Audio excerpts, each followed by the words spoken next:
Bienvenue à tout le monde.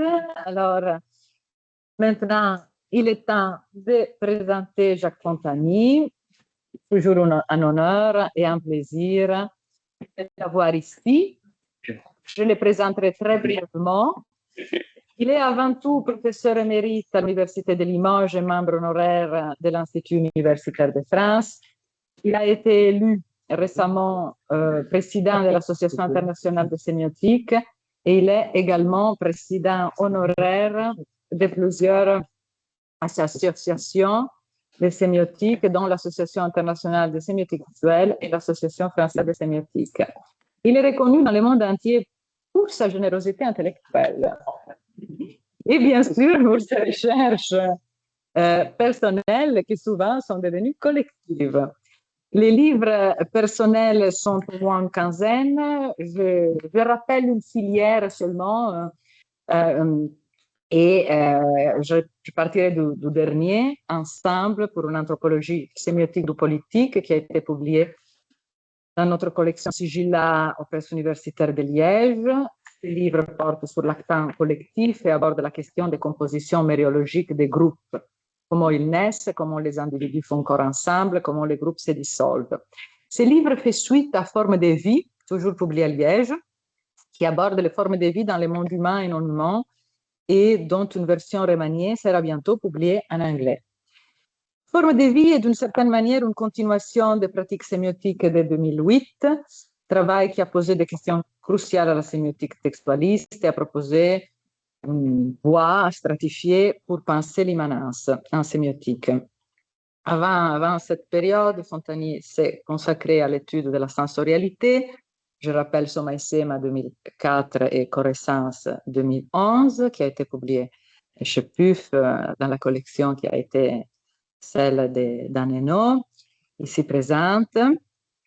Il a aussi écrit des livres à quatre mains avec Grimace, La sémiotique des passions, Tension et signification avec Claude Zilberberg, Des images au problème avec moi et Faire des sens avec Nicolas Cuegnas.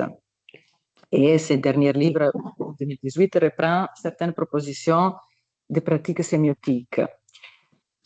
Plusieurs de ces livres ont été traduits en espagnol, portugais, anglais et d'autres langues.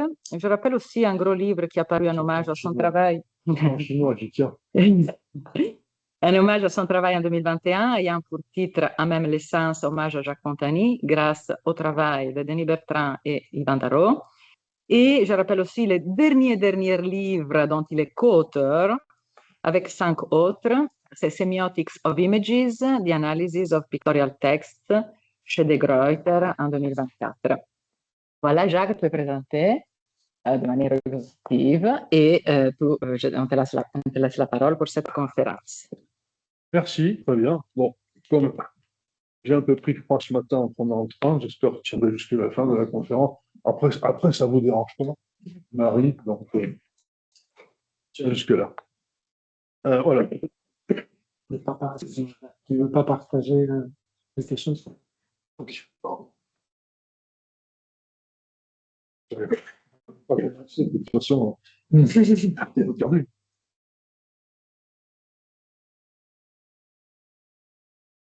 Ces fichiers existent déjà. Oui, non. Donc, vous allez pouvoir à la fois m'entendre et me lire. Voilà. Bien. J'avais au départ un titre qui parlait de machine paresseuse. Je me suis dit que il ne fallait pas commencer à taper sur l'objet avant de l'avoir étudié, donc j'ai retiré machine paresseuse. Mais c'est à ça que j'aboutis à la fin en conclusion. Et non, là, j'ai accepté de faire une communication dans le séminaire co-dirigé par Juan et par Maria Julia. Je dirais peut-être parce que je n'y connais rien. Tout est à découvrir, ça permet de travailler. Donc, je dois dire que j'arrive, après avoir travaillé, à mi-chemin. Pour l'approche sémiotique de la stéréotypie en général, quelques propositions à faire, mais j'essaierai surtout de faire un rappel des choses intéressantes qui ont pu être dites. Et pour ce qui concerne la stéréotypie dans les algorithmes de l'IA générative, Alors, je vais vous apporter des informations en espérant que vous ne les avez pas déjà, mais je les ai prises ailleurs. J'avais même une grosse bibliographie qui n'a pas été transmise parce qu'elle avait l'air un peu trop massive. Mais ce que vous allez entendre sur cette question, c'est pas moi qui l'ai inventé. C'est pas moi qui en suis l'auteur. C'est pas moi qui ai fait les recherches. Et je dois dire que ce que vous allez entendre et dont je vais faire la synthèse, c'est ce que j'ai compris. Voilà. Il y a tout ce que j'ai pas compris, qui est assez massif et très compliqué, parce que sur la question des stéréotypes dans les IA génératives et agentiques, parce que j'introduirai l'IA agentique, il y a des travaux extrêmement sophistiqués. Il y a des gens qui travaillent très très sérieusement pour localiser où est-ce que ça a été produit, comment on peut modifier, quels paramètres il faut détoucher, etc. Et tout ça avec de très beaux diagrammes, d'immenses équations. Ça, vous ne le verrez pas, parce que j'aurais l'air ridicule de vous le présenter. Bien. Je commence par donc la question de la problématique, si ça veut bien. Alors, non, ça ne veut pas. Tout va, oui, Voilà, je suis là. Ah, c'est pareil qu'il faut faire. tout va, oui. Pour vous aider à vous repérer, dans la problématique, j'aborderai la question figement et généralisation, les stéréotypes, et puis ensuite une proposition de séquence canonique avec ses variantes, comme guide et fil directeur de ma présentation. Non, mais décidément. Non, mais tu peux simplement D'accord. traiter ça sans aller chercher. Non, mais je vais changer, moi, là. Oui, non, non, mais sans aller chercher ça, tu peux faire, par exemple, ça nous sommes trop avancés, mais c'est la troisième, non, que tu voulais. Oui, c'est ça. Je touche simplement. Trois, tu vois. Comme sur le mien, c'est pas comme ça. Oui. Voilà. Bien, allons-y. Figement, généralisation. Lieu commun, cliché, pensif, stéréotype, on a là dans le champ lexical de la banalité, de la répétition, de l'usure sémantique, auquel ont ajouté les auteurs de textes représentant le séminaire, la question de la répétition et de l'automatisation. Moi, je vais me centrer plutôt sur la question de la catégorisation, donc, mais à l'intérieur, je vais surtout mettre en évidence la généralisation et les problèmes de généralisation. Donc, si vous trouvez que je traite mal les stéréotypes, c'est parce que je les traite insuffisamment, j'ai choisi un axe, un point de vue, et que je ne parlerai pas du reste. Pourquoi ? Parce que dans la littérature consacrée à ces questions-là à propos de l'IAG, la question de la généralisation et de la capacité de généralisation et de contrôle de la généralisation est décisive pour les spécialistes.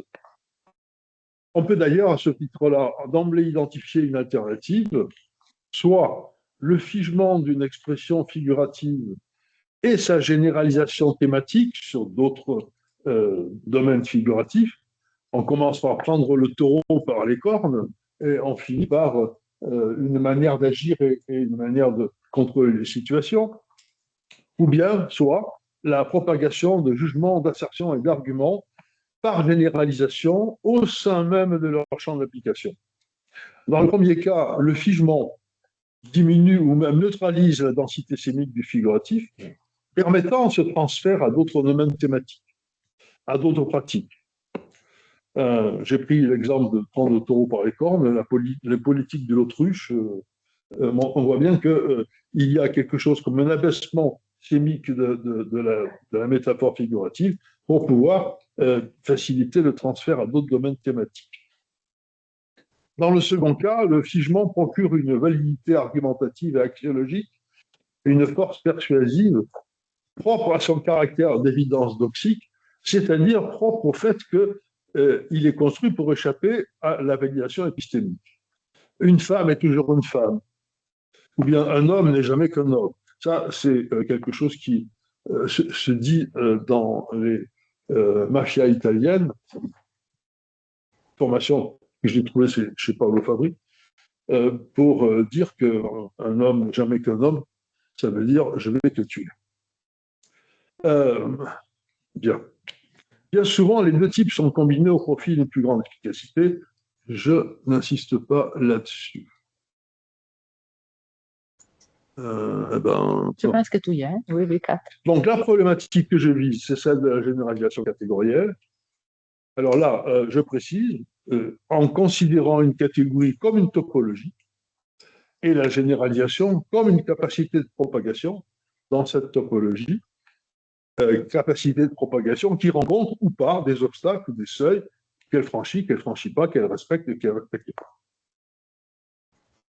J'ajouterais qu'en rhétorique, le lieu commun, donc une catégorie générale dans laquelle se trouvent les stéréotypes, fournit la matière de base de l'invention, c'est-à-dire un arrière-plan indiscuté, sinon indiscutable, sur lequel peuvent s'appuyer, fleurir des arguments inventifs et discutables. Autrement dit, d'un point de vue stratégie rhétorique, les lieux communs articulés avec des lieux spécifiques permettent de contrôler la part d'indiscuté sans validation épistémique et la part possiblement à discuter du discours avec validation épistémique. Et le figement dans cette affaire, c'est la résistance aux commutations, aux permutations, aux ajouts et aux suppressions qui de ce fait même, étant possible, donnerait prise à une analyse et à une validation, et n'étant pas possible, ne permettent pas cette validation. C'est ce que Rasana a appelé le faisant bloc dans sa présentation, qui confère au topos une légitimité énonciative qui ne peut être remise en question sans compromettre l'interaction, sans remettre en cause les conditions qui font que l'interaction est possible. Alors, ensuite, quelques remarques sur le stéréotype.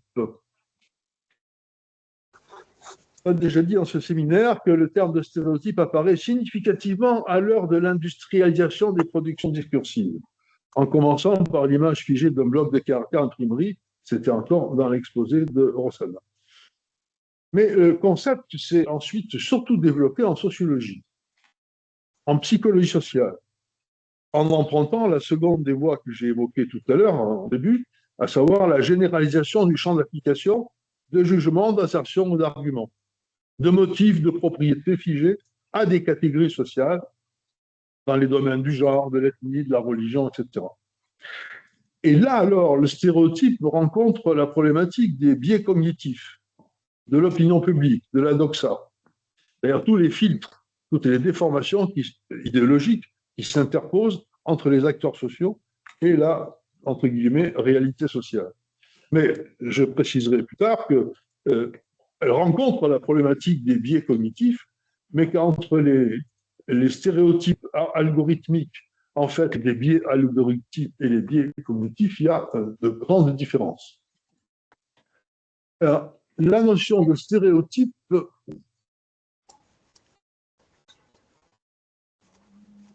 est d'emblée dans les enjeux et conflits sous-jacents à la doxa, mais les théories sociologiques et même sémiotiques ont elles-mêmes contribué à figer une doxa idéologique à propos de cette doxa des stéréotypes.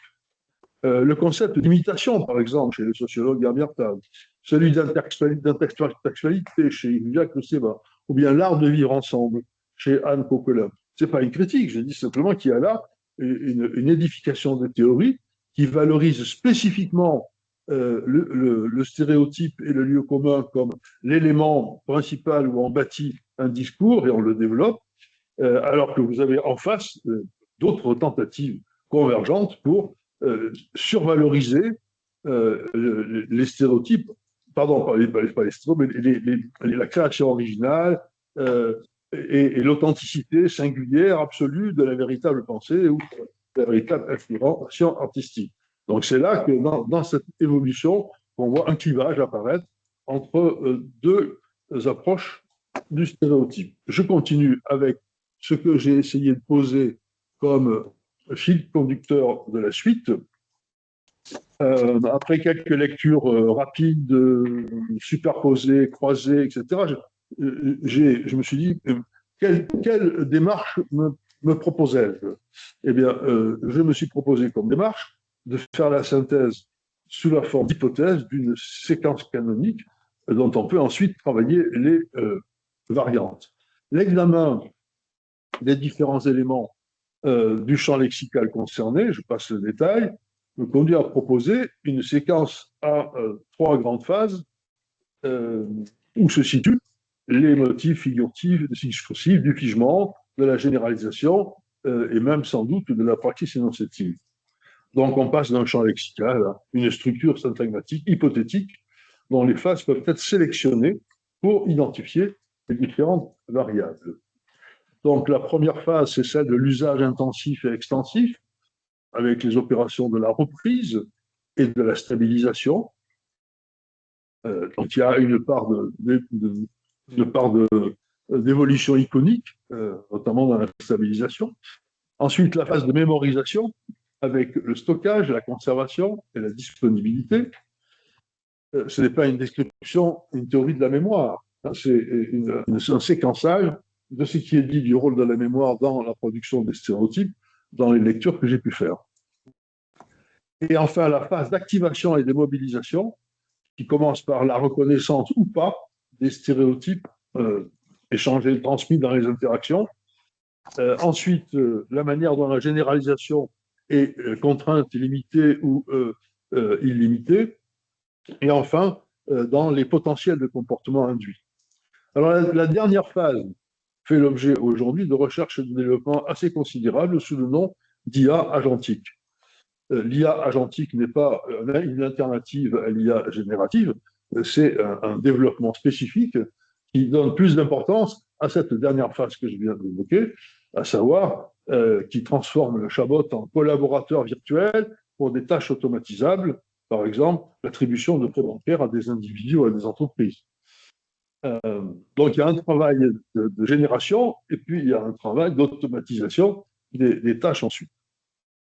Donc l'IA agentique ne se contente pas de fournir des réponses à des prompts, elle réalise des chaînes de traitement, elle agit au-delà de la seule énonciation verbale ou visuelle. Et en traitant ensuite la modification possible d'une situation du point de vue pratique, alors là, elle rend visible et mesurable les biais et les effets des stéréotypes dans les comportements. Cette séquence donc, introduit une dimension problématique, la dernière, est nécessaire dans la perspective d'une étude sémiotique des stéréotypes produits ou reproduits par l'IA. Il s'agit donc du passage à l'action, de la transition entre présentation et actualisation énonciative et potentialisation des comportements. Globalement, en sortie de la machine, les stéréotypes sont des actes, que ce soit des actes d'énonciation, de choix, d'évaluation, de prédiction, de sélection, etc.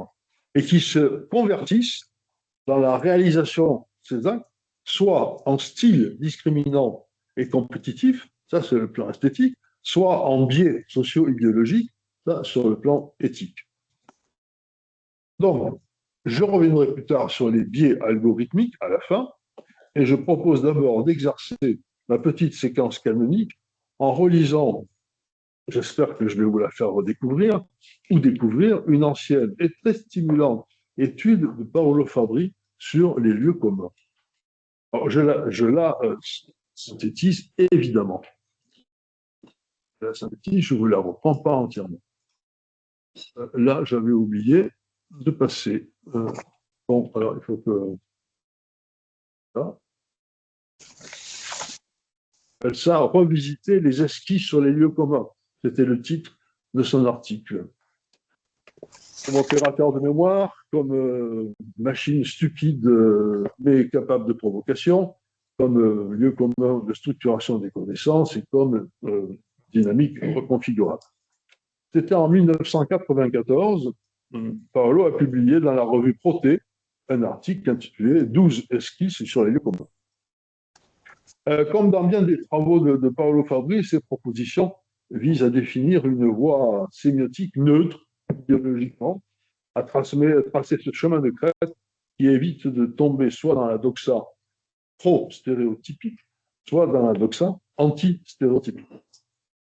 Donc, la première dimension de ces esquisses, je ne reprends pas 12 esquisses, j'ai pris quelques points clés, c'est le stéréotype comme opérateur de mémoire. Et pour cela, Fabri aborde le problème sous l'angle de l'organisation syntagmatique des lieux communs. Selon lui, cette organisation syntagmatique des lieux communs structure la mémoire. Et donc, à ce moment-là, le lieu commun paraît pour lui comme un opérateur de la mémoire. Et il ajoute, par conséquent, de l'oubli.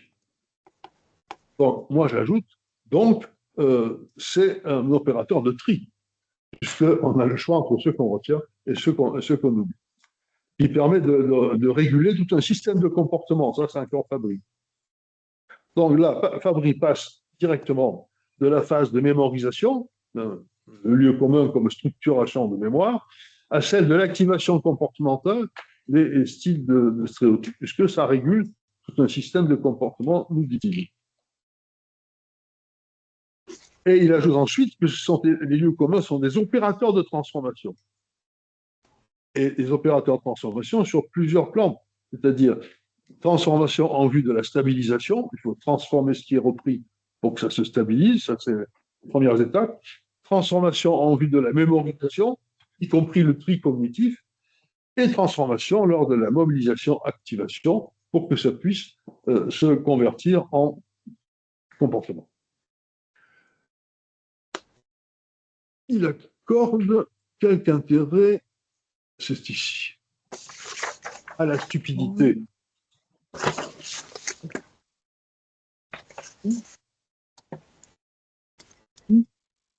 Bon.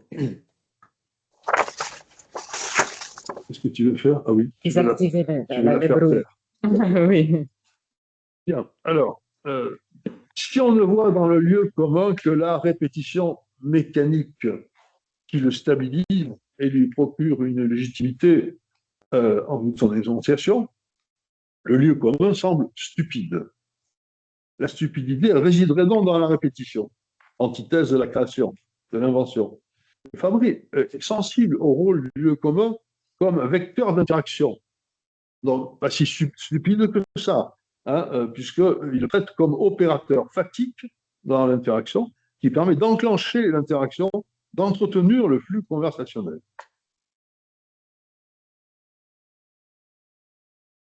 Sous ce point de vue, le lieu commun ne vaudrait, en raison de son usure sémantique, que comme acte de contact et de déclenchement.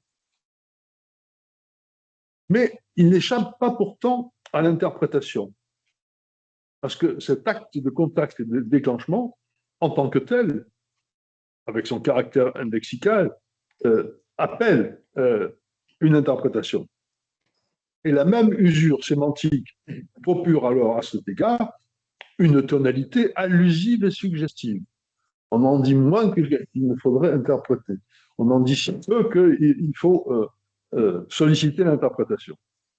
Ça, c'est la conversion de la stupidité en capacité de provocation allusive. Et ben non, là, j'ai plus d'action. Pourquoi j'ai plus d'action? Alors, tu peux passer par ici, tu ne vois plus. Ah, c'est bon, c'est bien. Je ne sais pas comment ça s'est fait. Donc voilà, il le commente comme de petites machines pour faire entendre ce qu'on ne dit pas ou ce qui ne se dit pas. Implication, allusion, collusion, relativement à un savoir qui ne se dévoile jamais. Donc là, le bloc stéréotypique participe d'un motif plus étendu, incluant des comportements induits, incluant des interprétations, et il implique des potentialités pratiques, des schèmes et des scènes pratiques.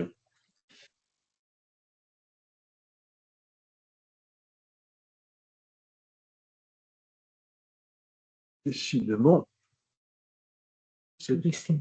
ah, voilà. Paulo Fabry remarque aussi que le stéréotype fait partie de la construction. Je ne vois pas la même chose que toi, tu vois. Mais il faut quelques secondes. Mais si Même problème que tout à l'heure.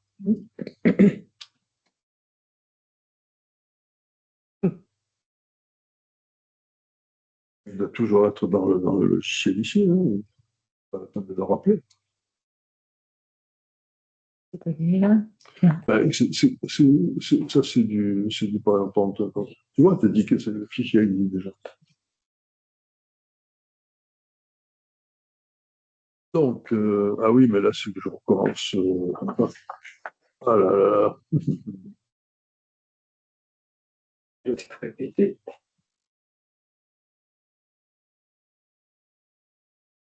Ouais. On fait pour. Voilà, j'y suis. Voilà. Bien. Donc, Fabry considère, à juste titre, sur le fait, considère que dans les discours institutionnalisés, dont celui de la science, l'organisation des lieux communs est l'objectif de la construction et de la compilation des connaissances. La phrase, enfin, la démonstration que j'ai mise rapidement, en gros, je vous la résume. La Terre tourne autour du Soleil. À un moment donné, c'est une découverte dans le développement de la connaissance, et ce n'est pas ni un lieu commun, ni un stéréotype. Une fois que le concept s'est entièrement diffusé, entièrement propagé dans le corps social, le même énoncé, dit-il, ne peut plus être perçu autrement que comme un lieu commun. Et donc, le discours scientifique est toujours, comme il dit à la fin, menacé par la langue de bois. Non, mais là, il faut considérer à ce moment-là les lieux communs comme des motifs, au même titre que les motifs folkloriques, et ces motifs discursifs seraient caractérisés principalement par leur nombre de stockage classifié, ainsi que par des contraintes syntagmatiques qui régissent les abstractions et les associations dans les usages énonciatifs. Et par exemple, dans la hiérarchisation des lieux communs en hyponyme, en hyperonyme, voilà un exemple de mode de classification entre le particulier et le général, qui fonctionne pour les lieux communs comme pour le domaine des fables, puisque c'est sa comparaison. Donc il en vient à l'idée d'un répertoire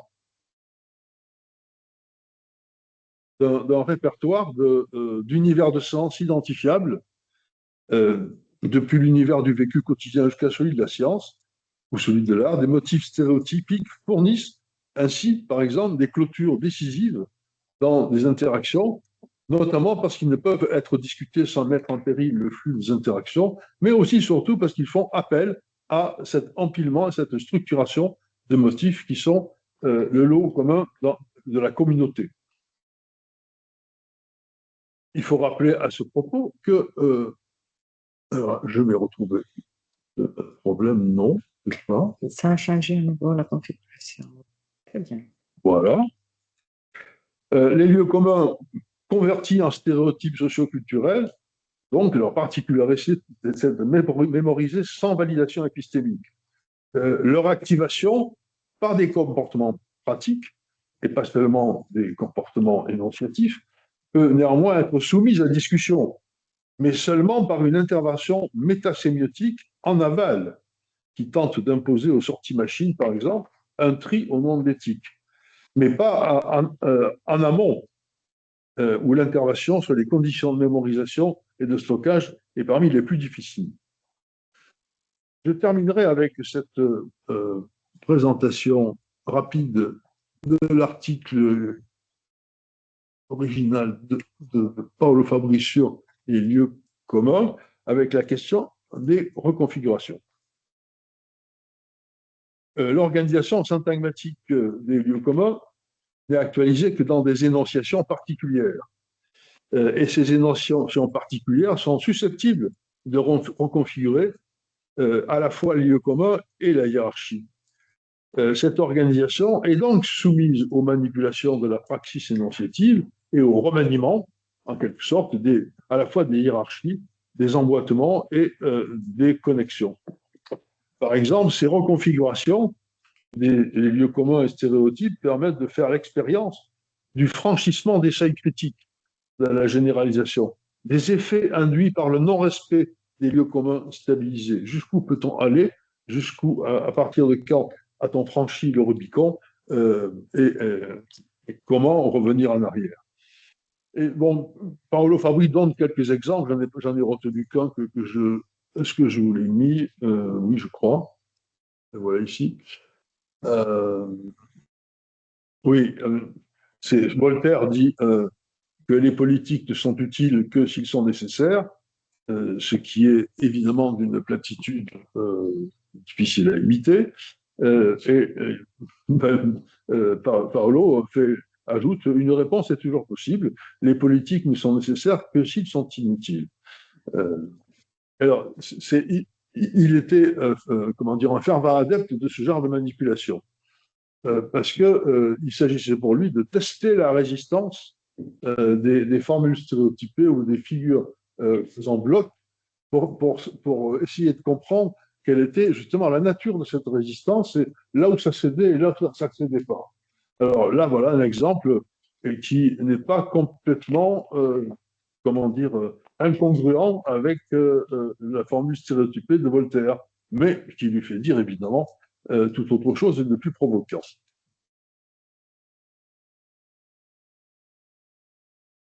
Et pour finir sur les reconfigurations, Fabry insiste sur le fait que un même lieu commun ou stéréotype utilisé par deux personnes dotées de statuts, de compétences et de pouvoirs différents va changer de valeur de tout au tout. Il prend comme exemple les pauvres seront toujours les pauvres. Donc, on peut l'interpréter selon le point de vue adopté aussi bien comme une manifestation résignée que comme une provocation cynique, avec bien entendu des conséquences très différentes dans le mode d'activation qui peut s'ensuivre. Bien. Alors, je passe à la généralisation stéréotypique. Le voici. D'abord, quand on tombe par catégorisation généralisante, ensuite les variations énonciatives et la portée du figement, et enfin les énonciations et les scénographies stéréotypées. Alors, bon, très bien. C'est ici. La notion de stéréotype, dans le sens que je développe depuis presque le début, a été introduite dans les sciences sociales par Walter Lippmann dans un ouvrage intitulé Public Opinion, c'était en 1922. Vu par la psychologie cognitive et sociale, les stéréotypes sont des sortes de raccourcis mentaux et ils ont été repris ultérieurement par la psychologie expérimentale sous l'appellation psychologie cognitive expérimentale. Et ils ont été repris sous le titre de biais cognitif. C'est une conception qui, évidemment, met au premier plan le rôle simplificateur, réducteur des stéréotypes et le rôle dans l'entrave à la perception singulière, à la construction d'une perception du monde propre à l'individu. Avec imposition de rôles sociaux figés, je n'insiste pas trop. Mais dans ce cas-là, le stéréotype est défini par son caractère préconçu, c'est-à-dire antérieur ou insensible à l'expérience. Parce que le préconçu a déjà façonné l'expérience elle-même. Et les psychosociologues introduisent à ce moment-là la notion de généralisation. La généralisation stéréotypique conçue comme une inflexion marquée du processus de catégorisation. Ce serait à ce moment-là, oui, c'était ici, voilà. Ce serait à ce moment-là une modification du principe de la catégorisation et une catégorisation rigide, homogénéisante, projetée sur un ensemble d'éléments qui sont plus ou moins identiques. Le stéréotype radicalise la similitude en homogénéisant tout le groupe, tout le sous-groupe et seulement ce groupe autour d'un même attribut ou d'un ensemble d'attributs. Là, je fais une remarque plus générale. Si on admet que parmi les différentes manières de construire une catégorie, il y a celle qui consiste à l'organiser autour d'un schème prototypique, ça fait partie des modalités, je dirais, canoniques et généralisables, qui a été développé en sémantique. Un prototype, un schème prototypique, il comprend les attributs présents dans toutes les occurrences. Alors, à ce moment-là, le stéréotype peut être considéré comme la captation du rôle du prototype qu'il substitue aux attributs du prototype, qui sont toujours, eux, discutables, modifiables, augmentables, enfin, etc., qui constituent, certes, un bloc, mais pas un bloc figé, et la captation du rôle du prototype en modifiant les attributs et en les associant comme un bloc inséparable, produit alors à ce moment-là une généralisation biaisée. Spontanément, on pourrait penser que la généralisation Oui, c'est bon. Que la généralisation est biaisée parce qu'elle sature toute la catégorie au lieu de s'arrêter à une partie de la catégorie, par exemple. Mais si on s'interroge, par exemple, sur la généralisation d'un stéréotype comme les migrants sont des délinquants, le biais de généralisation est plus complexe. D'un côté, il généralise hâtivement à tous les migrants, mais d'un autre côté, il inhibe la généralisation à des catégories plus étendues, par exemple, tous les étrangers sont des délinquants, tous les pauvres sont des délinquants potentiels, etc. Donc, même dans la construction de la généralisation stéréotypique, il y a quelque chose comme une régulation, mais une régulation qui, évidemment, n'a pas le caractère de remise en question toujours possible, qui est celui du prototype. Quelques remarques maintenant sur la variation. Bon, ça va, j'ai déjà présenté ça, j'arrive ici. Pas très adroit avec cette présentation-là. Bon, le figement, variation énonciative et portée du figement. Le figement est l'indice d'une absence de validation épistémique et de contrôle par l'expérience directe. En cas de figement, l'énonciation ne peut plus varier, ou bien elle doit adopter des stratégies d'euphémisation, de spécification, de détournement pour, en quelque sorte, contourner le figement. On a déjà signalé que les stéréotypes de langue, notamment, prennent leur origine dans une formulation originale et imagée. Une invention stylistique reposant sur une opération rhétorique dont l'originalité est supposée attirer l'attention des interlocuteurs, du moins au début de la propagation sociale de ces formulations. Mais ça mérite une analyse un peu plus précise. Par exemple, si on passe de prendre ses jambes à son cou à prendre ses mains à son cul, on comprend que la résistance de la première figure à la variation énonciative, son figement, ne découle pas seulement d'un blocage des composants, mais aussi de la possibilité ou l'impossibilité d'évocation d'une scène de référence transposable. Sans motivation isotopique, sans contrôle épistémique, le seul pouvoir d'évocation scénographique repose alors sur le figement d'expression scénique qui atteste en quelque sorte la validité et la disponibilité d'une mémorisation attestée. Ah, il y a une répétition, je m'en excuse. Cette résistance est l'indice d'une situation où l'interprétation du stéréotype ne peut que faire appel aux associations mémorisées dans le répertoire des lieux communs.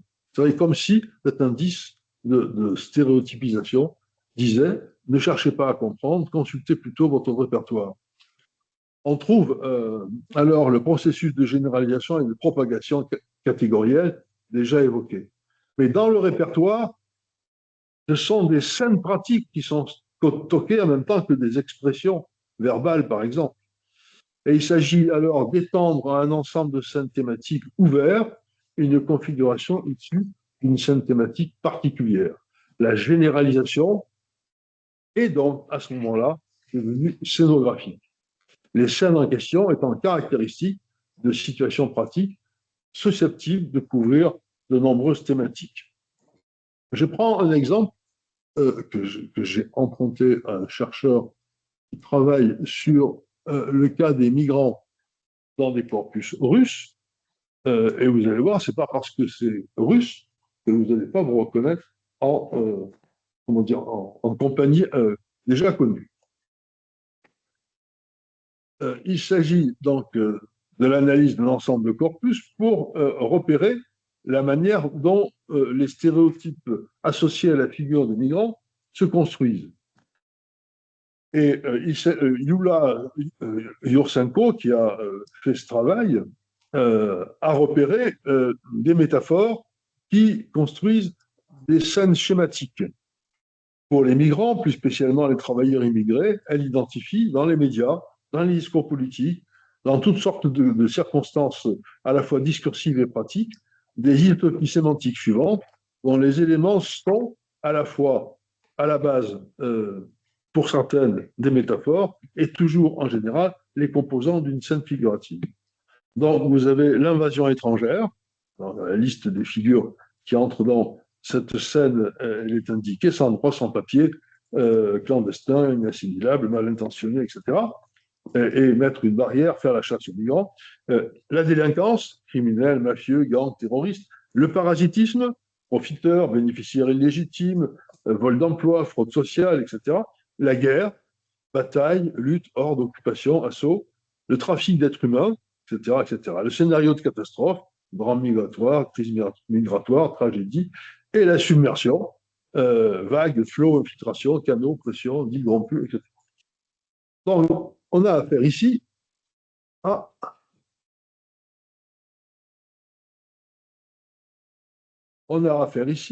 un réseau de scénarios, de scènes pratiques portés par des métaphores.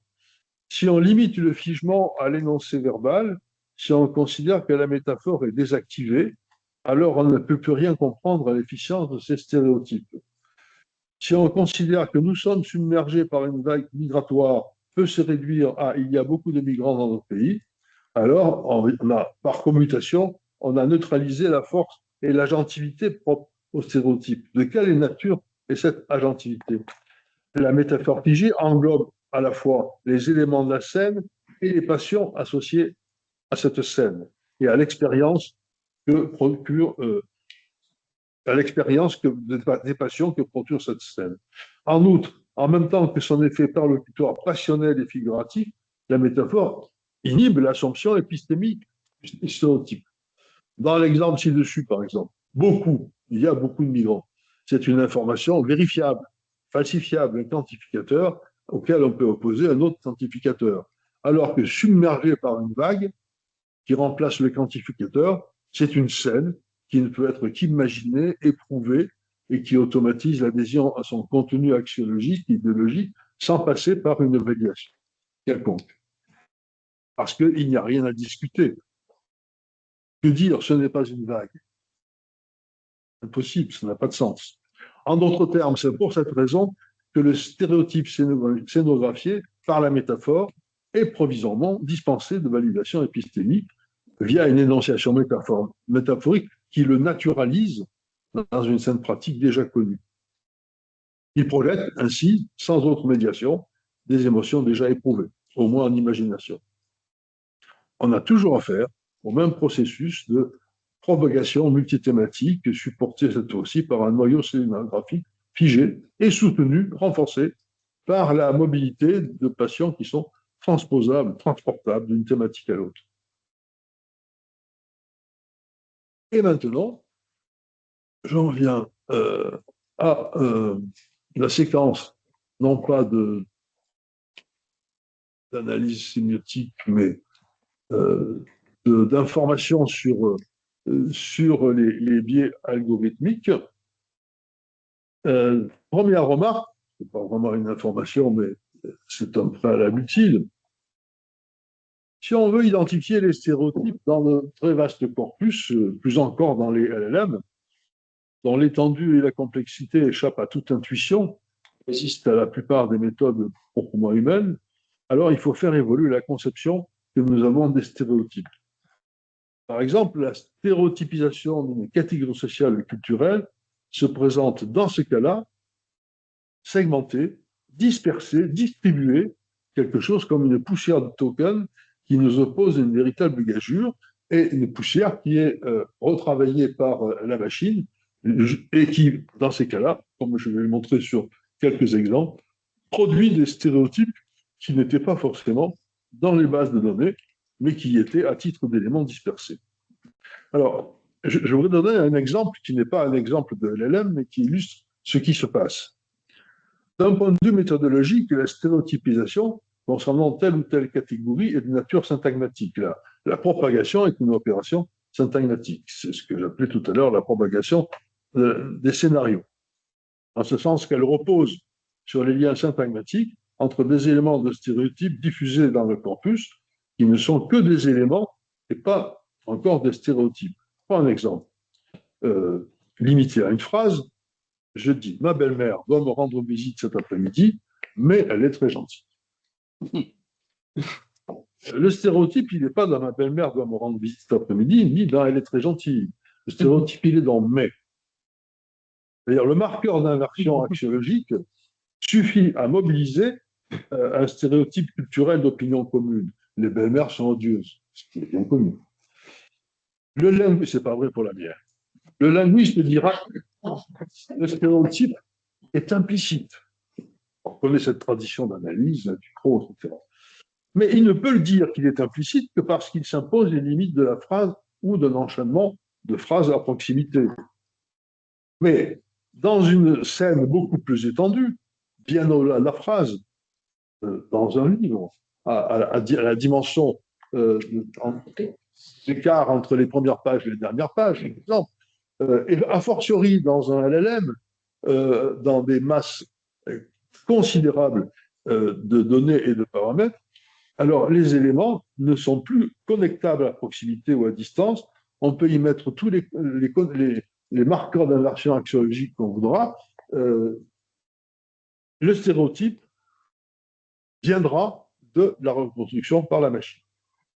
Dans la base de données, les éléments sont là à titre de stéréotype virtuel, mais n'importe quoi, éléments de stéréotype virtuel, et il y a des conditions particulières sous lesquelles la machine va construire un stéréotype qui va aller jusqu'à l'édiction de potentiel de comportement. Alors, ça mérite un commentaire supplémentaire si j'arrive à passer à la suite, c'est ça. Ah tiens, on est encore bloqué comme tout à l'heure. Stéréotype. Ah, c'est le 4.2. Il est où? C'est celui-là?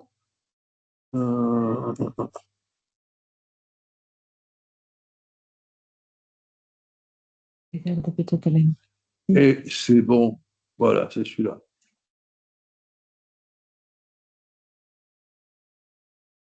Dans les... voilà. Quand les biais cognitifs sont produits et propagés par les algorithmes de l'IA, leur identification et leur contrôle se heurtent à une question centrale pour l'éthique, qui est l'imputation des connexions qui en font des stéréotypes efficients, y compris dans les résultats et décisions qui s'ensuivent, c'est-à-dire les biais en particulier de comportement. À quoi ou à qui peut-on imputer des sorties d'énonciation de stéréotypes qui ont été ainsi produites? C'est la machine qui apprend à les connecter et même à en produire d'autres, parce que les conditions techniques et idéologiques de leur apprentissage les y a conduits. Toutes les études portant sur ce sujet montrent que l'IA, et que je ne vous cite pas parce que ça fait partie des choses qui, dans leur formulation et leurs ambitions, sont trop compliquées pour mes pauvres petits neurones, qui, eux, ne sont pas formels, mais naturels. Donc, toutes ces études montrent que l'IA générative ne se contente pas d'extraire et d'activer des stéréotypes présents, mais ne cesse d'en susciter ou d'en renforcer d'autres en exploitant ces éléments disjoints diffus dans les bases. Et surtout, elle montre comment la machine apprend à les constituer ou les reconstituer ou à les créer et à les manifester dans les couches neuronales dédiées à l'apprentissage profond. Dans leurs travaux consacrés aux stéréotypes et préjugés de l'IA, les spécialistes, les techniciens, ingénieurs de ces questions prennent le parti de travailler sur des biais. C'est-à-dire que je parle de stéréotypes, mais eux, jamais. Parfois, ils se laissent aller. Bon, mais quand ils se tiennent au thème et à la formule qui est, en quelque sorte, appartient à leur métier, c'est les biais. Pourquoi? Parce que le biais algorithmique n'est pas de même nature que le biais cognitif que la psychologie cognitive prête aux humains et qui aurait quelque chose à voir avec les stéréotypes de langue ou d'appréciation de leurs contemporains que les humains peuvent avoir. Le biais algorithmique se reconnaît au déséquilibre persistant dans les sorties machines, quelles qu'elles soient, des énonciations, des décisions, des diagnostics, des productions de rapports, des évaluations psychologiques, etc. Il y a un biais dès que les sorties machines sont statistiquement différentes concernant des acteurs, des idées, des émotions, de ce qu'il est possible de prévoir dans une distribution standardisée en population générale. Autrement dit, le profil statistique observé en population générale et le profil statistique des sorties machines sont comparés et on constate s'il y a biais ou pas biais. Voilà ce que c'est qu'un stéréotype algorithmique. Et c'est pour ça que pour identifier les biais algorithmiques et les stéréotypes produits par les algorithmes, il faut aller jusqu'au bout de la petite séquence que j'ai proposée, à savoir jusqu'à l'ensemble des comportements et des actes induits, puisque c'est à ce moment-là que les profils statistiques peuvent être comparés. Donc, effectivement, entrer dans ces questions par les biais algorithmiques, c'est entrer dans la séquence canonique que j'ai proposée par la phase d'activation-mobilisation, en particulier de son développement en intelligence artificielle agentique. L'agentique, c'est celle qui fabrique des agents automatisés, où les biais statistiques sont plus aisément détectables en regard du service attendu. Alors, si on revient à la question tout à l'heure posée du caractère biaisé de la généralisation catégorielle dans le cas des stéréotypes en comparaison des prototypes, alors on pourrait dire ici que la comparaison entre les probabilités, les profils statistiques d'une distribution standardisée en population générale avec le profil statistique d'une production de biais, ça serait l'équivalent du point de vue d'une sémantique catégorielle de ce que j'appelais tout à l'heure le décalage entre prototype et stéréotype. Le prototype étant produit en population générale, si j'ose dire, et le stéréotype étant produit par un biais. Les discriminations implantées dans une population sont des injustices, des inégalités fort discutables ou scandaleuses, mais ce ne sont pas des biais. Les biais sont des désynchronisations statistiques qui amplifient, qui confortent, ou qui inventent ou qui dévoient les discriminations.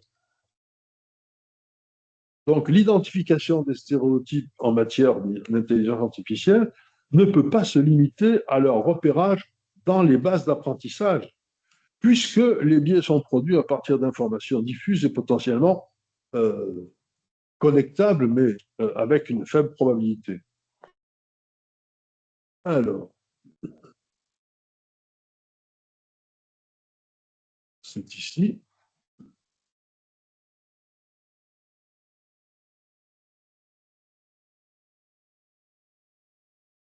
Donc, on en arrive en matière de biais algorithmiques dans l'éthique, la partie éthique des IA génératives, à quelque chose qui se complique sérieusement, puisqu'il faut maintenant distinguer la neutralité de l'algorithme, sa loyauté et son équité.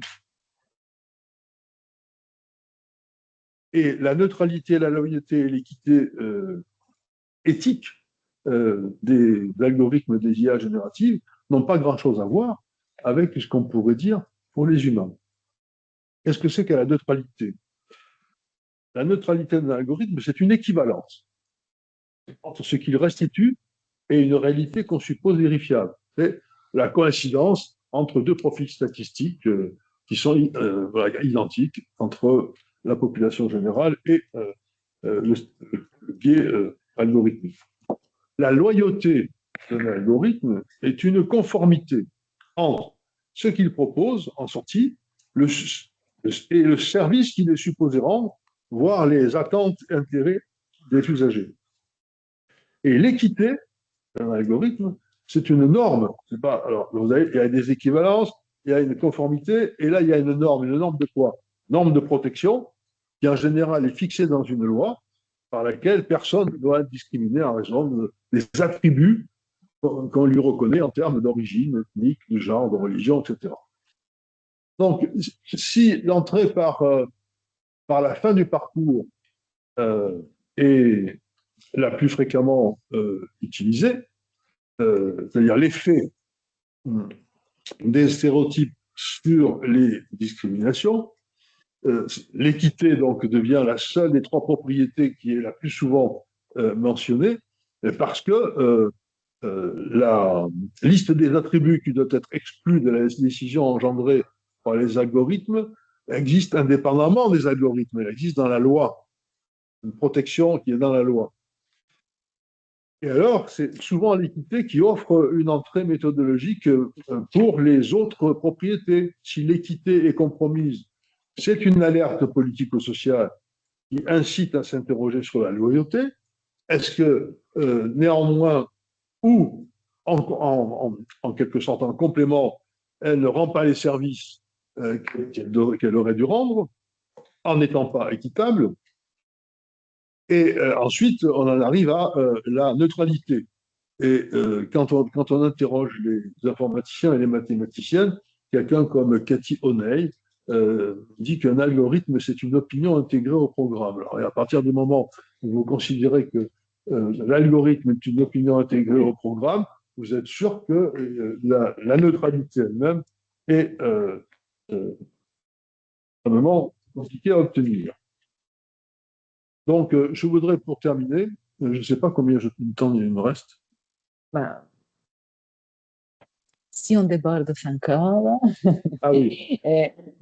Encore 10 minutes, un quart d'heure. Sinon, d'accord. Mais on déborde toujours 5-10 minutes. Hein. Bon, je voulais faire quelques exercices de situation productrice de biais algorithmiques. Il fallait au moins que je vous donne quelques exemples. Peut-être que je ne vais pas vous donner tous. Alors,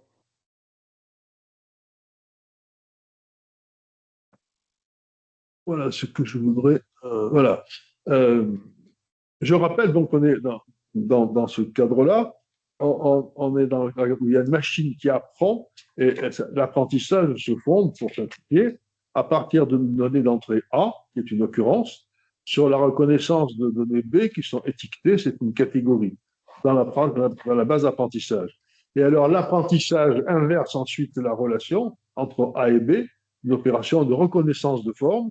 Il faut reconnaître à partir de la donnée catégorielle B, dans tous les A, A1, A2, A3, hein, la forme qui est celle de la catégorie, y compris les éléments A qui n'ont jamais encore été identifiés. C'est précisément dans cette inversion, je fais un schéma pour distraire votre attention, mais le schéma n'ajoute rien à mon propos. Il y a un processus de catégorisation à l'initiale, c'est-à-dire tous les A rentrent dans la catégorie type TB, et puis ensuite il y a la reconnaissance de forme. À partir de la catégorie étiquetée, on doit identifier tous les A, y compris ceux qui n'ont pas été identifiés. C'est dans cette inversion que se joue le caractère stéréotypé ou non stéréotypé de la reconnaissance catégorielle, parce que la reconnaissance des A qui appartiennent ou devraient appartenir à B est soumise à beaucoup de perturbations. Et là aussi, le commentaire que font les informaticiens spécialisés de ce problème, c'est les difficultés à gérer la capacité de généralisation de l'algorithme qui est soumis à l'apprentissage.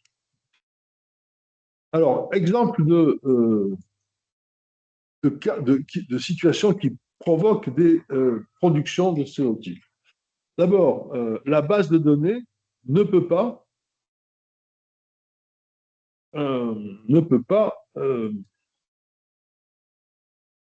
moi j'ai perdu mon fil.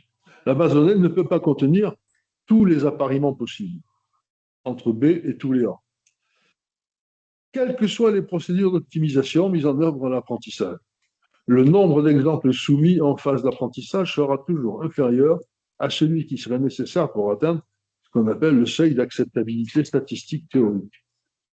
Donc, comme tout résultat d'erreur d'attribution supérieure à cette limite théorique signale un biais algorithmique, alors on a forcément des biais algorithmiques qui sont liés à cette impossibilité d'obtenir des appariements pour la totalité des A possibles de la catégorie. Donc on peut dire à ce moment-là que c'est un biais qui est situé dans cette phase initiale de l'usage extensif et intensif. On n'y voit pas grand-chose en rouge. Je vais cru faire joli, je m'excuse. Attirer votre attention. la reprise, la stabilisation, la mémorisation et le stockage. Ensuite, la technologie a grandement progressé, ça a été évoqué par Jacqueline tout à l'heure, lorsqu'elle parlait des réseaux de neurones et de l'apprentissage profond, puisque en utilisant des couches de réseaux de neurones artificiels dans l'apprentissage, en application des modèles neurones formels, eh bien, on introduit les possibilités d'intervention sur les poids synaptiques.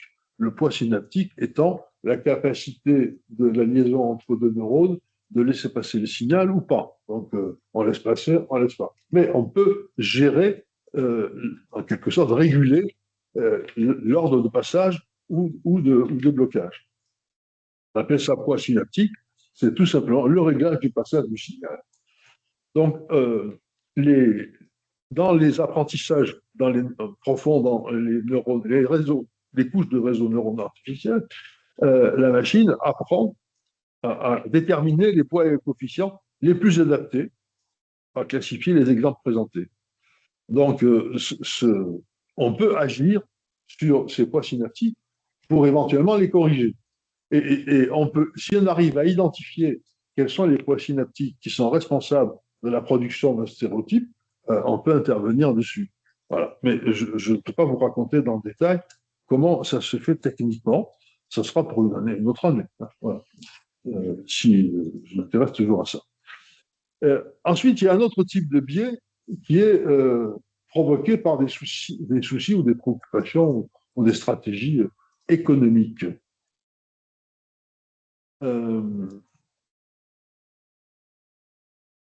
Plus une recherche d'appariement est complexe et lourde, plus elle consomme d'énergie. Et donc, plus ça revient cher. Je ne parle même pas de retombées climatiques, plus ça revient cher.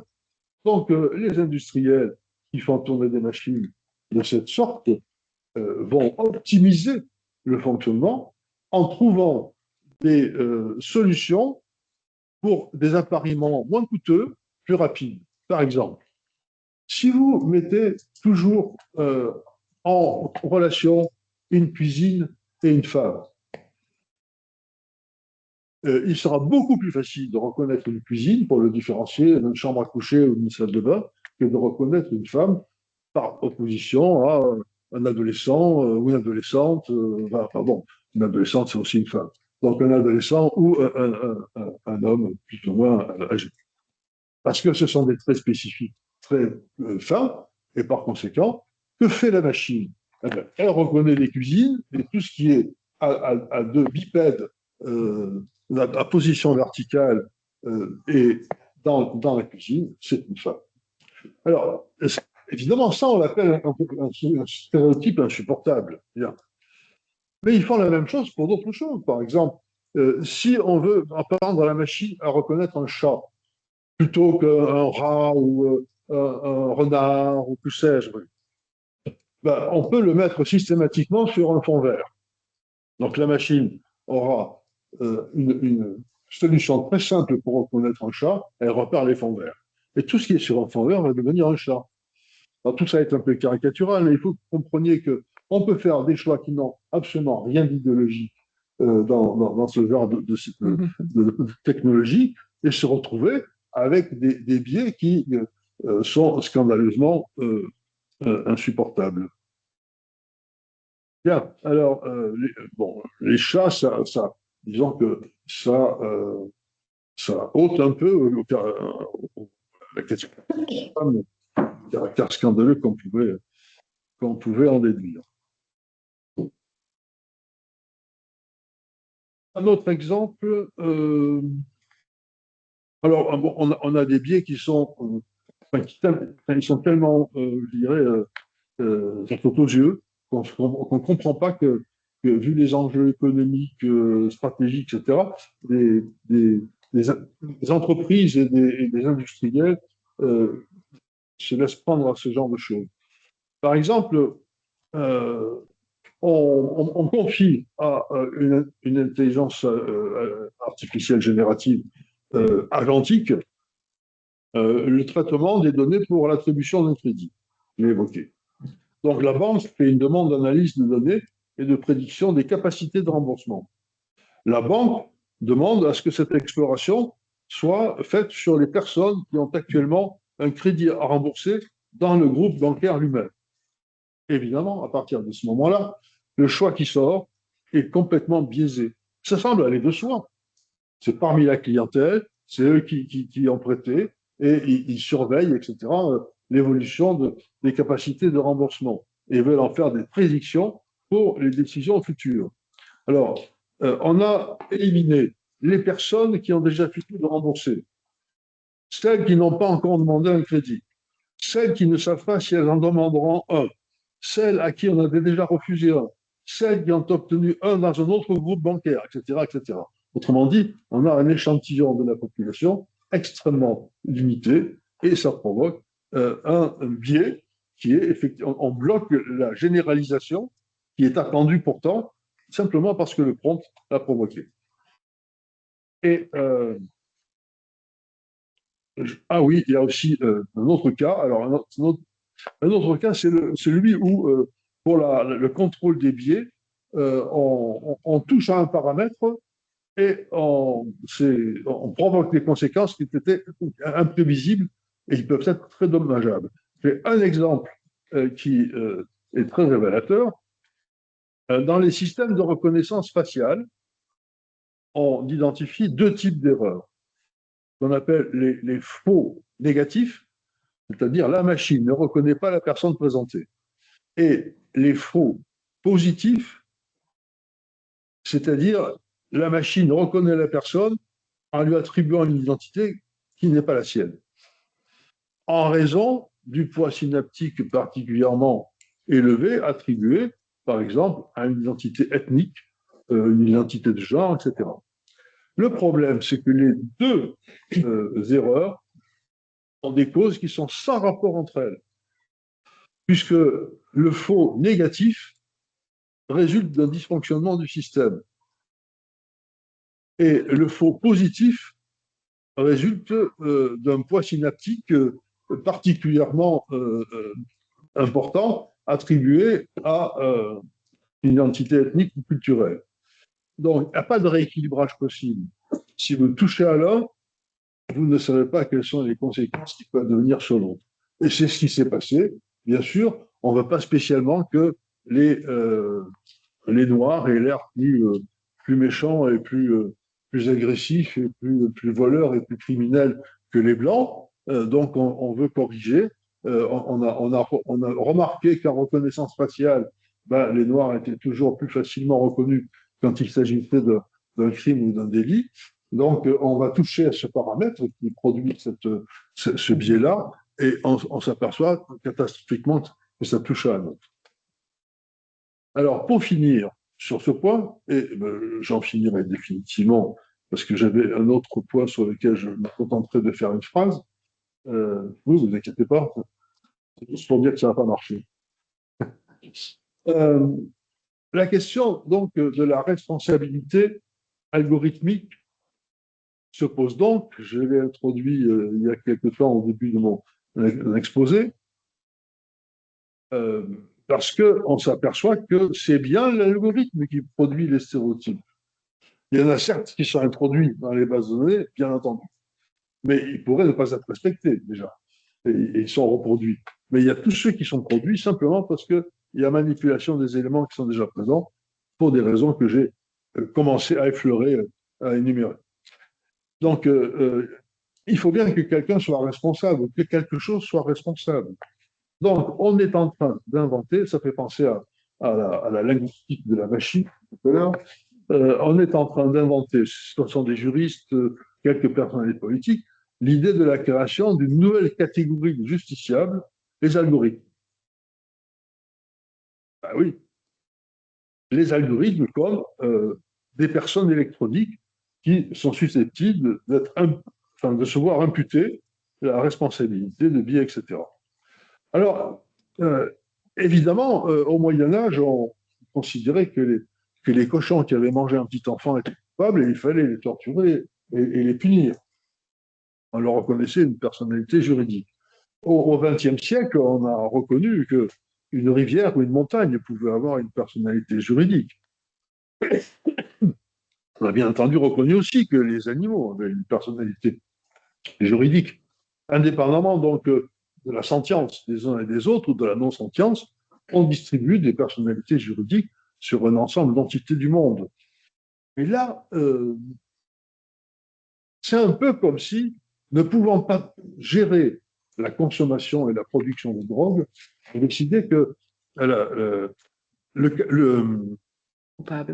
coupable, c'est la coca. Et on lui crée une personnalité juridique à cet effet. Alors, je caricature et je force un peu les choses, mais vous voyez bien où on en arrive. C'est pas très gai, hein? C'est pas très gai. Parce que de tout ça, il ressort que les stéréotypes, on peut difficilement y échapper et que le contrôle des stéréotypes, la correction des stéréotypes est une affaire très coûteuse et très, très encombrante. Par exemple, on peut corriger un stéréotype si on a une mauvaise représentation d'une tranche de la population dans les bases de données en créant des individus virtuels. Ça se fait. On vous crée quelques centaines de milliers d'individus virtuels qui sont introduits dans la base et qui vont permettre de modifier les profils statistiques dans le sens plus proche de la population en général. Bon, on essaye toutes sortes de choses, mais aucune solution de fond. Tout simplement parce que on ne peut pas agir en amont et on ne peut constater en aval les biais transmis au comportement. Bien. Alors, je termine par la manière dont moi j'avais commencé.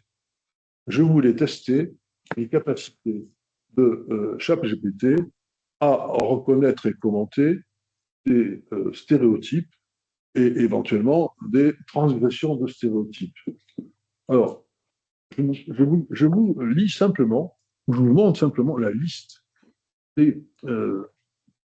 je passe. La liste des...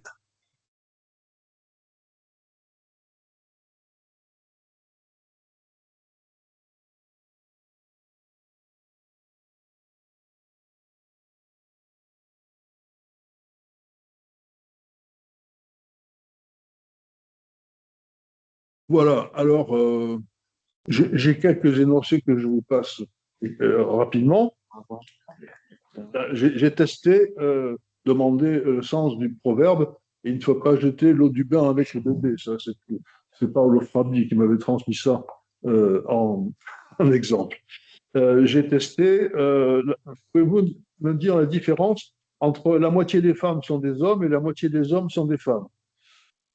J'ai testé que signifie la phrase « les idées vertes dorment furieusement ». Je parlais de Chomsky tout à l'heure. J'ai testé la phrase, je vous dirai en bloc, quel est le sens de ce proverbe africain? Celui qui a planté un arbre avant de naître ne vivra pas inutilement.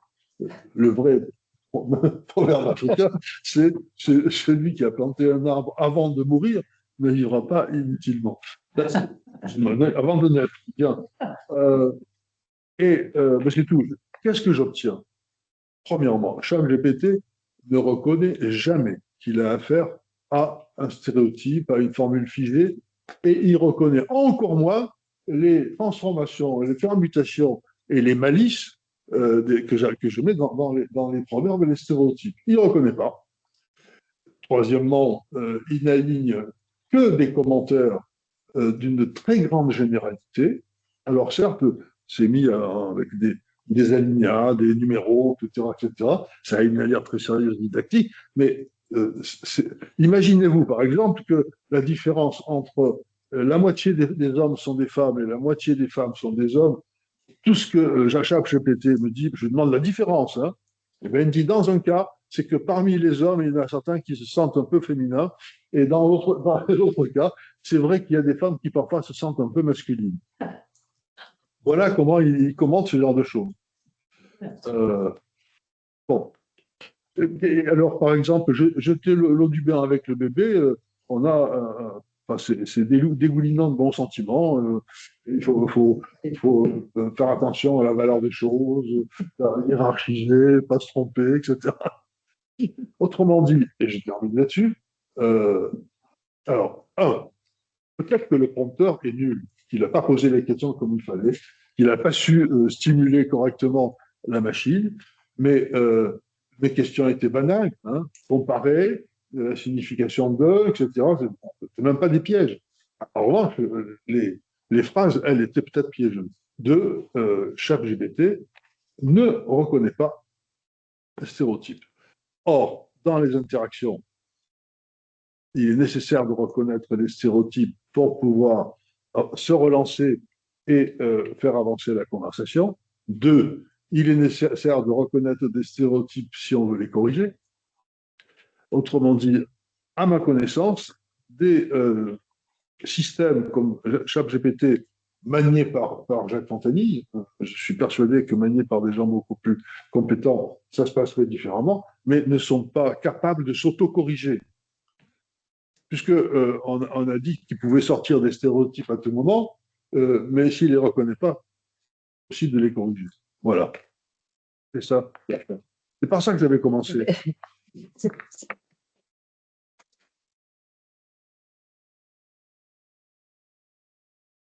Merci beaucoup, Jacques. C'était très dense et très fouillé. On a peu de minutes. J'essaierai vraiment de poser peut-être deux questions hyper rapides. La première, j'aurais voulu que tu reviennes quelques secondes sur prototype stéréotype. Alors, j'ai noté que les stéréotypes seraient une inflexion marquée des processus de catégorisation. Tu avais écrit dans ton résumé déviation par rapport à l'homogénéisation catégorielle.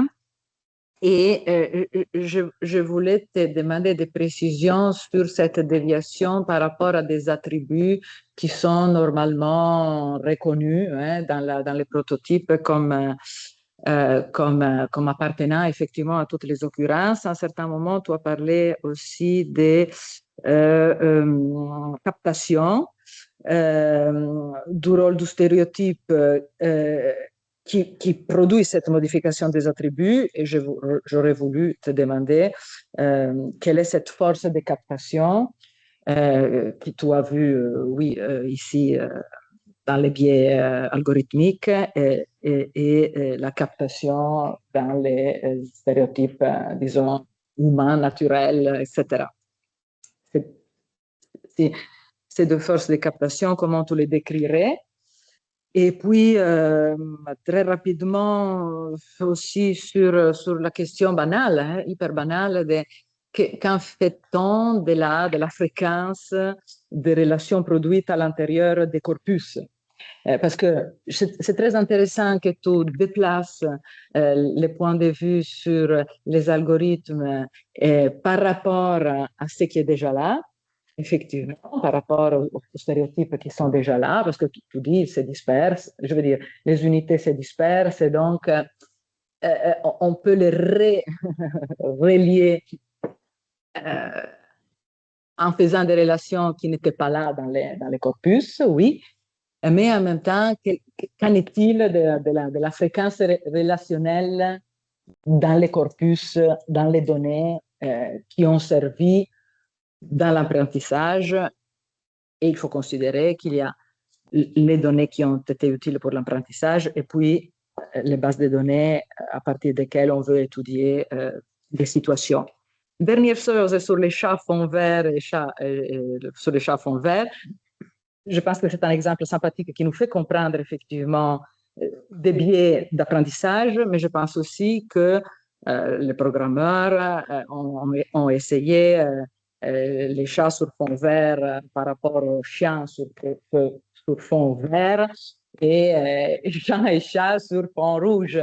Donc, les combinaisons sont telles qu'effectivement, on essaie de détruire aussi de détruire comment dire, des relations qui se font. Et je pense que l'apprentissage est fait par construction des relations et mise à l'épreuve de ces relations. Donc, chaque fond vert va être mis quand même en danger. Bon, Oui, c'est trop long. Oui, non, mais je comprends bien.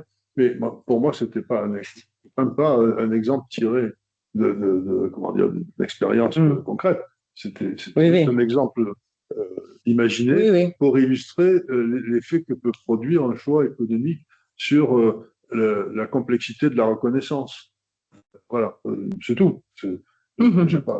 J'imagine bien que si on a vraiment envie qu'on fasse la différence entre une femme, un homme et un adolescent, on va se donner la peine que l'apprentissage aille jusqu'au bout, bien sûr, si on en a besoin.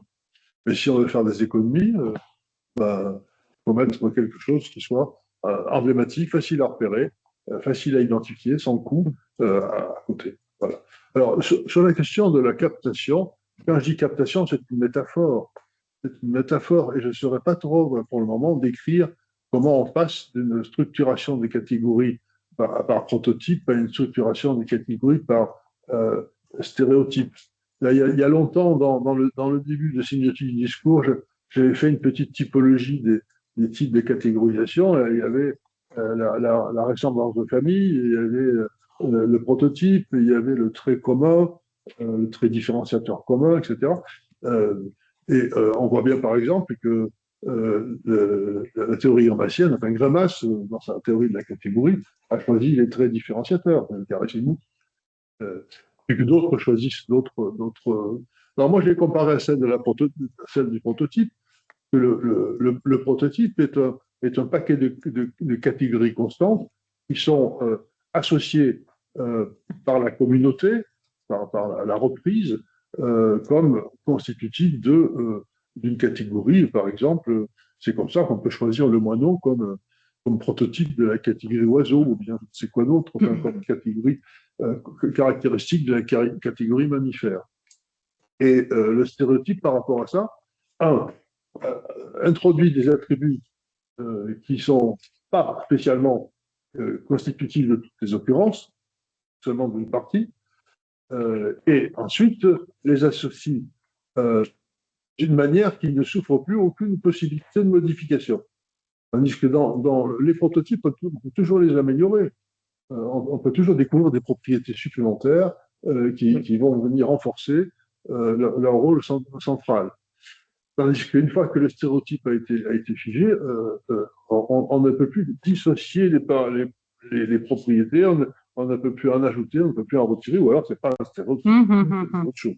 Mais l'essentiel, c'est surtout qu'on ajoute des propriétés ou on en retire, qui ne sont pas communes, qu'elles soient ajoutées ou retirées, et qui sont présentées comme si elles étaient communes. Le cas évidemment qu'on trouve des migrants qui sont des délinquants. Évidemment. Il n'y a pas de raison qu'il n'y ait pas de migrants qui soient délinquants. Donc, mais on prend cette propriété de délinquant et on en fait une caractéristique de l'ensemble ou d'une grande partie de la catégorie. Et figée avec d'autres propriétés qui sont conservées de la même manière.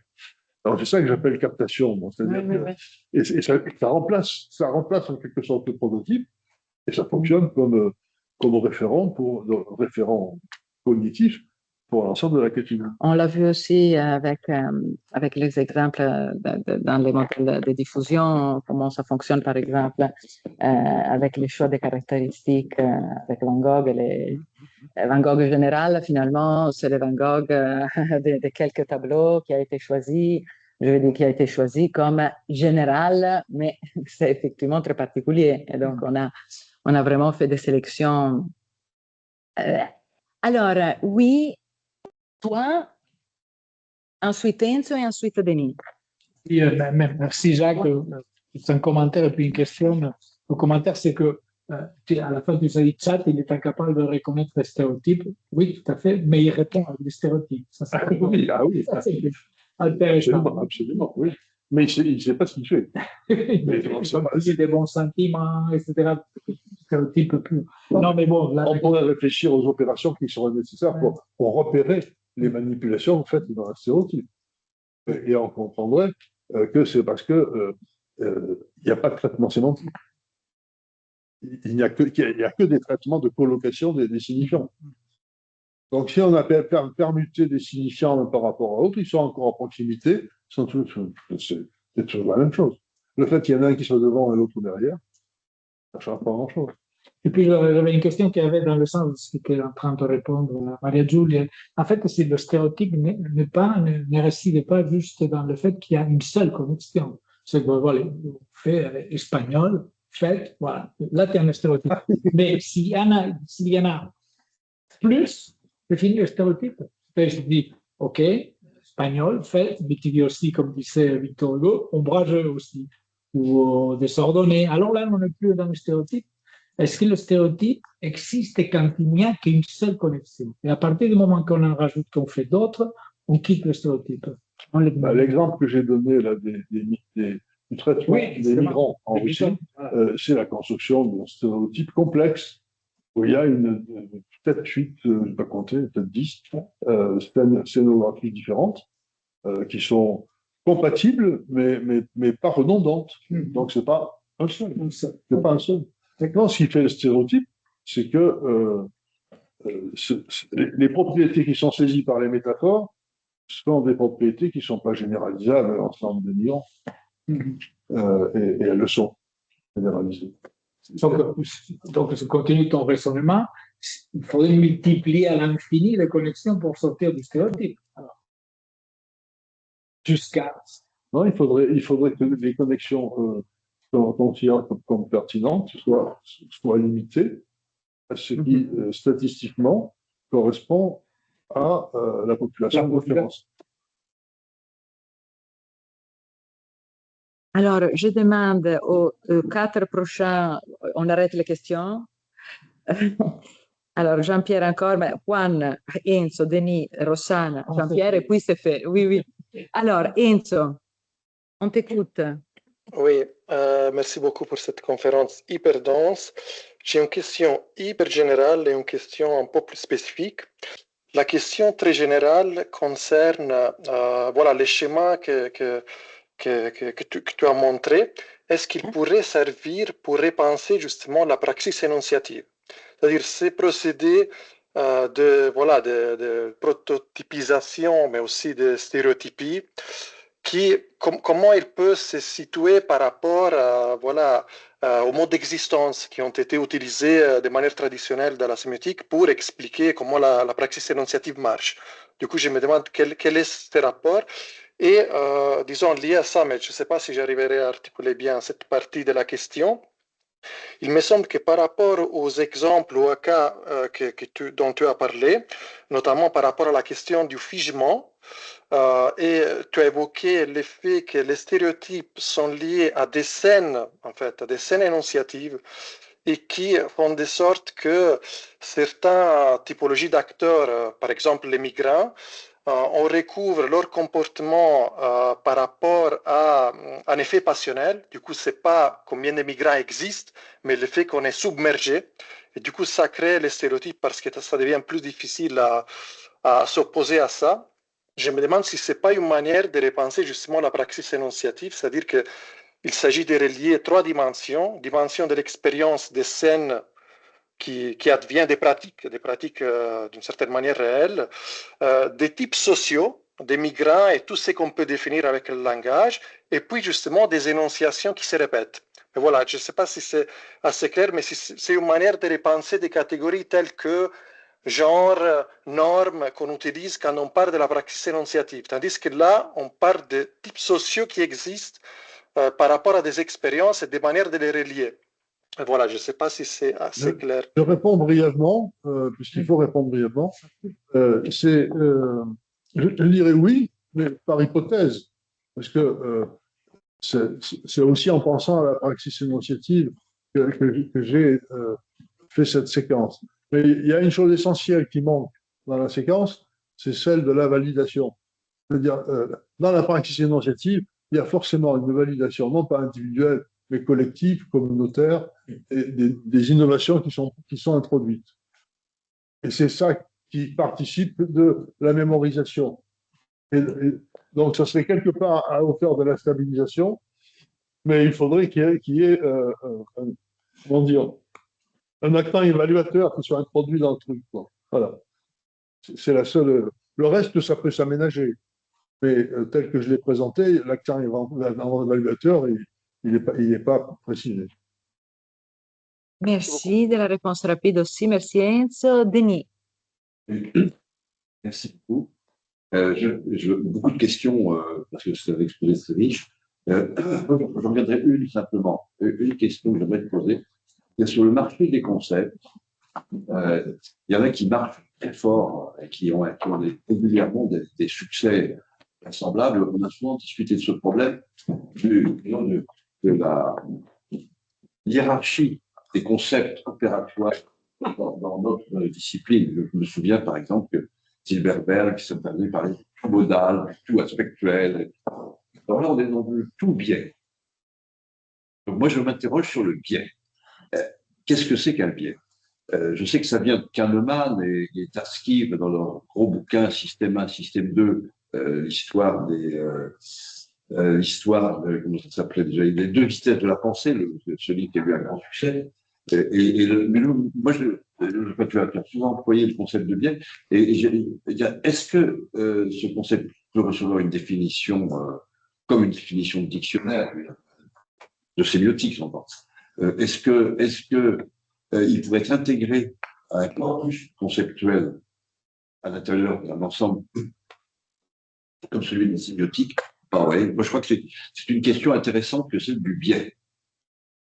Ça serait plus facile d'établir une définition opératoire si on savait à quoi ça s'oppose. Parce que les biais s'opposent à des choses extrêmement variées.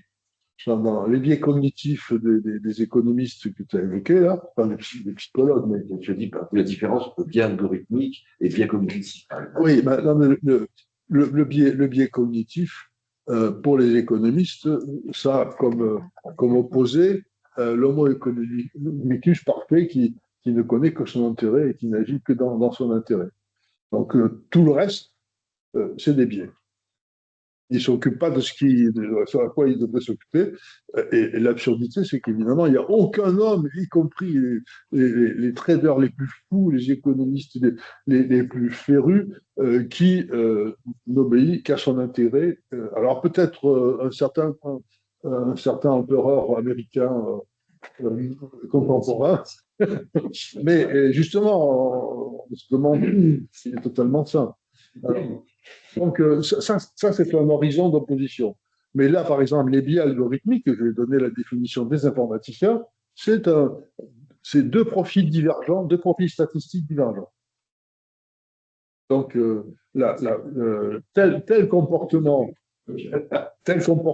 est un comportement biaisé parce que sa probabilité statistique diffère considérablement de la probabilité statistique dans une population de référence. Voilà.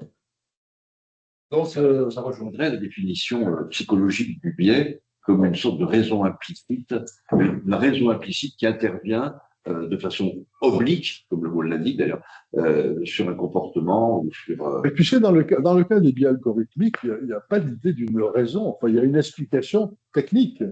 Oui. Il n'y a pas forcément une raison au sens téléologique du terme.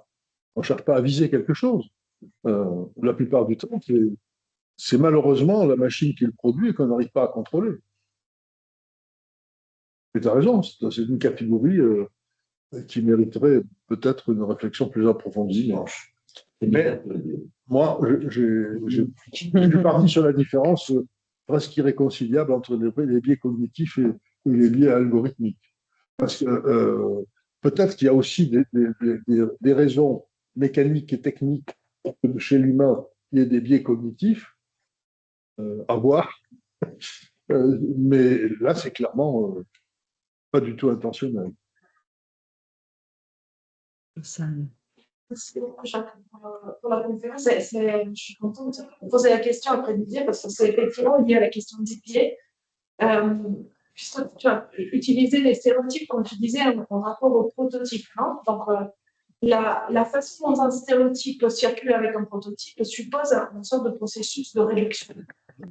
Donc, ce processus de réduction devient un outil d'économie, hein, par exemple, dans la complexité cognitive. Ce qui construit après des biais, hein, qui a l'origine. Donc, je me posais la question, est-ce que finalement, ce principe d'économie n'est pas juste en fait déplacé de niveau, c'est une économie de sens selon la machine, qui se construit dans ce que tu as montré dans les biais algorithmiques. C'est-à-dire, est-ce qu'on n'aurait pas intérêt, en tant que, du point de vue sémiotique, à analyser les dynamiques de réduction? Qu'est-ce qu'on réduit? Parce que par exemple, quand on parle, tous les bruits, toutes les différences phonétiques font objet d'un complexe, d'une dynamique complexe de réduction pour qu'on puisse après réutiliser le signe, etc. Et donc, dans ce processus de circulation, j'ai l'impression que cette question des biais nous rappelle, je le dis de manière peu brutale et synthétique, comme trois grandes étapes. La réduction, la schématisation et la répétition. Mais la répétition, une schématisation. Et une schématisation dont la machine n'est pas capable. Donc, ça revient à la capacité métalinguistique de capacité d'analyser les stéréotypes. Donc, ma question est, est-ce que peut-être, du point de vue sémiotique, on n'aurait pas intérêt à décomposer ce processus de réduction qu'on retrouve un peu tout le temps en parlant de répétition, la répétition du même, la répétition du modèle, la répétition de la norme. Mais qu'est-ce qu'on réduit finalement, comment on les réduit? Donc, ça, c'est ma question. C'est plus qu'une question, c'est une suggestion. Je suis prêt à prendre parce que il y a un processus économique qui interfère avec un processus de généralisation. Et c'est pour ça que j'avais envie de parler d'une machine paresseuse. Elle n'a pas le courage d'aller jusqu'au bout, ou bien elle est sur sa lancée, elle va trop loin, au lieu de s'arrêter avant la limite. Donc, il y a une économie de quoi? Voilà. La réduction, c'est bien, mais on fait une économie de quoi? Alors, moi, j'ai pointé un cas où j'en fais une économie d'énergie et d'argent. Mais dans les autres cas, moi, je suis d'accord, on évoque ça, mais économie de quoi? C'est la question que tu me poses. Mais je n'ai pas la réponse. Je vois bien la forme du problème. C'est tout. On termine avec Jean-Pierre. Oui, juste une petite question, mais qui me demanderait un petit peu d'aller plus loin. Est-ce qu'on n'aurait pas intérêt vraiment à distinguer ou articuler le concept de stéréotype par rapport à d'autres concepts qui sont très proches et différents, comme objet typique, plus ou moins atypique, voire l'exception, et avoir des définitions très claires de ces concepts, à condition de ne pas se ramener, comme on voit dans l'immense littérature, contrairement aux premiers articles, où l'on va parler de plus ou moins typiques. Moi, je parle de typiques, tous les typiques sont équivalents entre eux. Oui.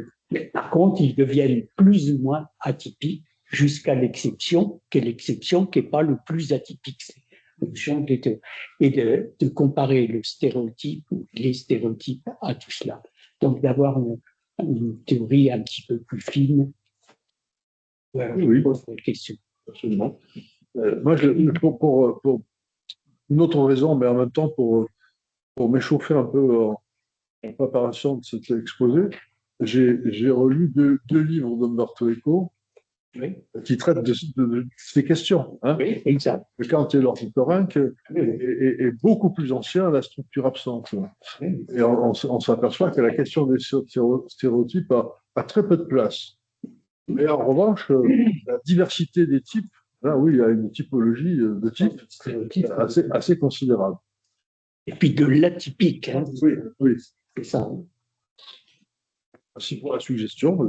Et alors, juste pour terminer, l'histoire qui était rappelée tout à l'heure, est-ce que l'algorithme est responsable? Oui. Responsabilité de l'algorithme, je pense à ce que disait le statisticien Georges Guilbeault, laissez-moi mettre des données et je vous prouve ce que je veux. Là, on pourrait dire, laissez-moi mettre des données et je fais ce que je veux. Ça pourrait être ChatGPT qui quoi. Oui, oui. Mais ça, c'est une plaisanterie. Bravo tout le monde. On se voit le 28 janvier avec Matteo Treleani et Niccolò Monti. Merci, bonne soirée.